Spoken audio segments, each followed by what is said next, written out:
Other than that, like I said, I want to set up more of these tours, but I'm nervous because the COVID Delta numbers are going up. Like there's more. It feels like it's gonna get shut down again, and I was actually scared that the tour I just did might get shut down, and thankfully it didn't. Everything went well. People were cool. Some people wore masks. Some people didn't. Great. Get vaccinated or don't, but do something. Do something. We got 70% of the population vaccinated. That's pretty good. We got 70%. 30% isn't vaccinated. I got vaccinated because I listened to some nerds. All right, I'm not a smart person. I'm average intelligence. High school GPA 2.75, no college, and these nerds that went to college a lot more than I went to even regular school were like, hey, you should get the vaccine. It would protect you. So I'm like, I'm going to get the vaccine. And then we have the 30% of people that aren't. And they're like, yeah, I heard the nerds say that. But I also listened to a jiu-jitsu podcast that said that would be, I should reconsider. So it's whoever you're taking your information from. You know? Are you going with the nerds or are you going with the jiu-jitsu people? Which is, I get it. It's fine. But if you are part of the 30%, can you start licking handrails or something? Just get like wherever this pandemic's gonna go, can we get there quicker? Because I'm trying to decide whether or not I should book this fall and winter tour, or if I should just sit back and wait for it to play out. They're also talking about having vaccine passports. I don't know if that's a rumor or if that's actually gonna happen. And I'm also one of those people, I know there's a lot of people making videos going, oh, these vaccine passports are somehow bad or something. I don't know. I think if people are coming into this country, we should know that they're vaccinated, or if we're taking our asses to some country where they don't even have a lot of the vaccine, they should probably know that we got the vaccine. But also I was thinking about it, the 30% of Americans that aren't vaccinated, if we want to stereotype them based on their Facebook posts and their profile pics and their Instagram pics and their tweets, where are they flying to that you don't need a passport to go to Orlando, I guess is my point. Like the people that are against the vaccine passports, where do you go? Are you the person that's going to Paris to go to the Louvre Museum? To go to see where Monet lived in a shack and painted a flower garden? Is that where you're going? You can still go to Tampa. Oh, stadium fights are back. I just had stadium fights underlined. I've been talking about that on stage too. I love them. I don't know if you're watching, I don't know if you're on Twitter or Facebook, but if you're on social media, you know that there are fights at stadiums and they tend to happen more at football games, and they are wonderful.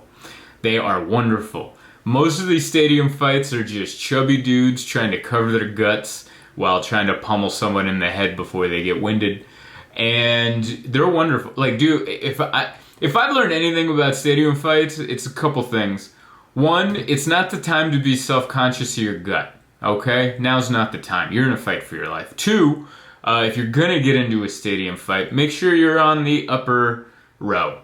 You know, like if you're in the lower row and you got a problem with someone behind you, you want to squash that. You want to let that go. You want to offer to buy that guy a beer and be like, hey, are we good? I'm so sorry. I didn't know you liked the other team. I like this other team, but that doesn't mean we can't be friends. Let me get you a beer. $18 and you don't get pummeled by someone who has leverage on you. But if you're on top, you don't have to take shit off anybody. You punch that person right in the face because you have the leverage. And two, don't adjust your shirt. This isn't the time to be self-conscious, like I was saying.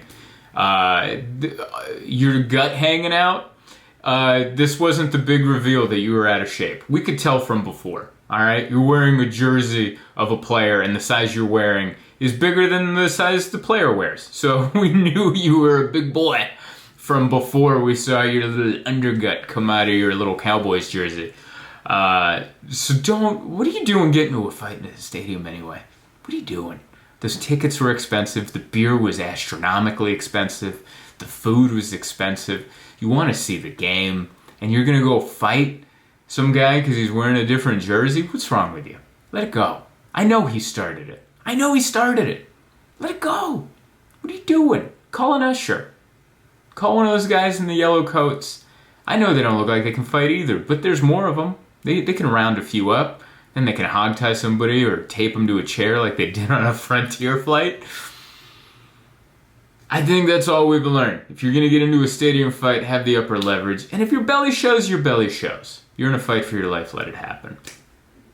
Ooh, a lot of celebrities aren't bathing. It's been a while since I've done an episode.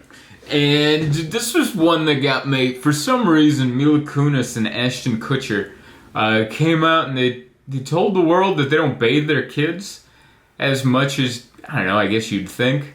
They don't bathe them until they're visibly dirty.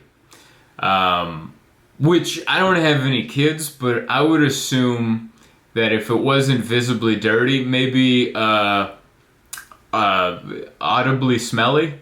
I don't even know, audibly is not the right word. Orally, sensibly. When you can smell their stinky ass.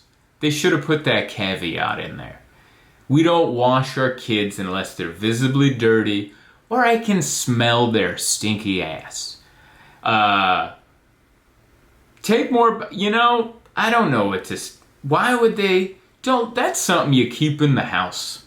If you have a member of your family that doesn't bathe, or if nobody in your family bathes, that stays within the doors of your household. We did weird stuff at my house, but we didn't let it out.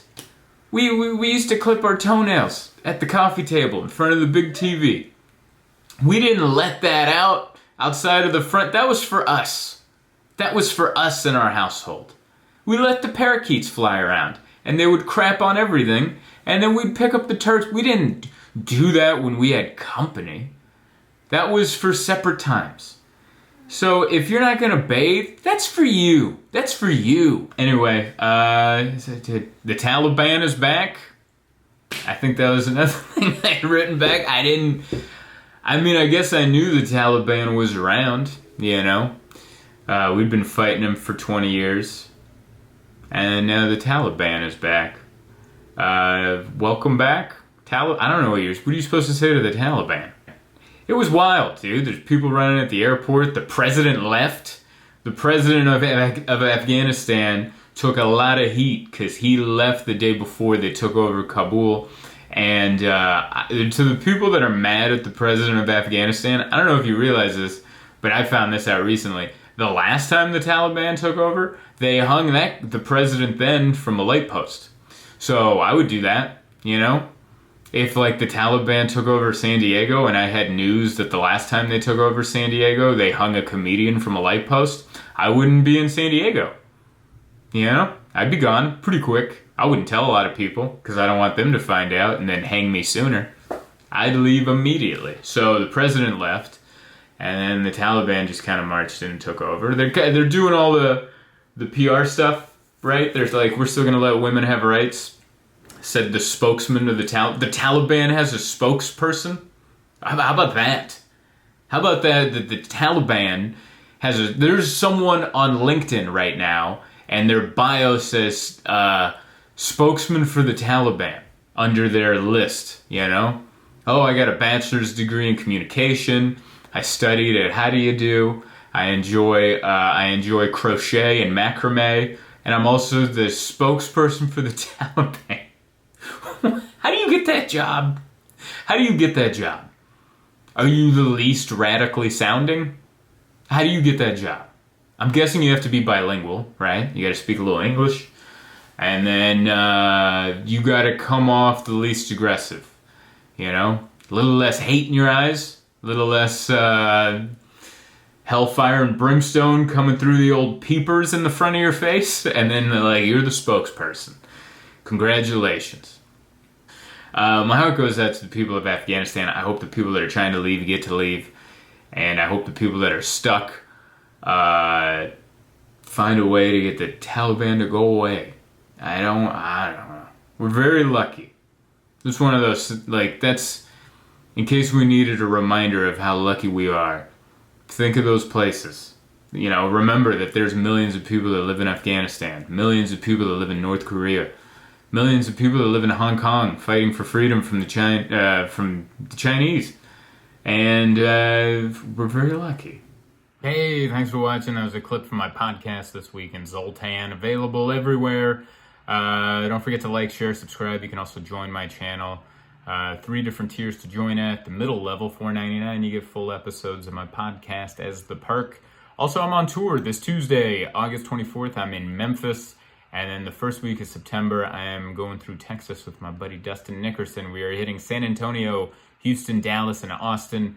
And then September 9th through the 11th, I'm going to be in Las Vegas at a brand new comedy club, Wise Guys, in the Arts District. Go to zoltancomedy.com for all the information, and thanks for watching.